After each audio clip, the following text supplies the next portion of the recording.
Hey everyone, it's Murray Rundus, the production manager here at Catholic Family News, back with a preview of the March paper. We've gotten quite a few new subscribers on our YouTube channel due to some of our interviews that we've been putting out, and it's important to know that one of the biggest parts of Catholic Family News is our newspaper that comes out every month. It allows us to really keep the intellectual work of Catholic tradition going. To start off, I wanted to highlight an article from Dr. Kwasniewski on Christian militancy in prayer. This is especially important for us this Lent so that we can center our fasts and penances around prayer. Dr. Kwasniewski does a great job of talking about the nature and also the history of the prayer of the Catholic Church.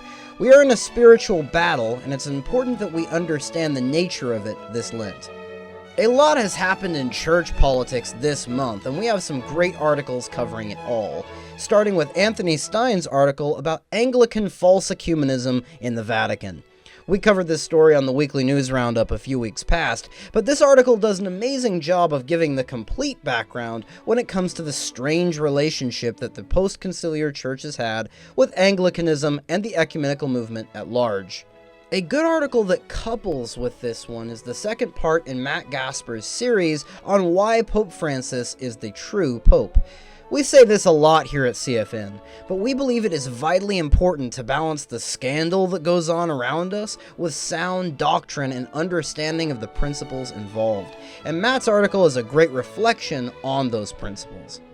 Another point in church politics within the paper is covered by Brian Mershon, who's been putting out a lot of solid journalistic content for us recently.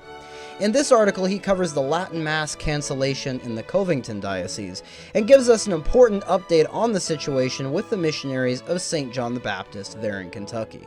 A major theme of this month's paper is looking back on the great Catholics of old and applying their example to today.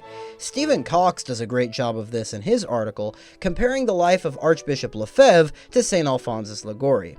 Stephen has a wealth of knowledge on St. Alphonsus and also produced a great book that we covered here on the channel in an interview with him. You might also want to check that out. My own article for this month covers Cardinal Newman's view of the Antichrist. Many people limit their knowledge of the Cardinal's writings to one or two books, but the Cardinal wrote a great deal more and covered a vast array of topics, including the Antichrist. Many people are growing more curious about the Antichrist and the events of the apocalypse due to the chaotic world around us, and Cardinal Newman gives a great light to the topic, so if you're interested in those events, you might want to check out this article. The final thing I wanted to cover here is a great thought piece from Amanda Evinger.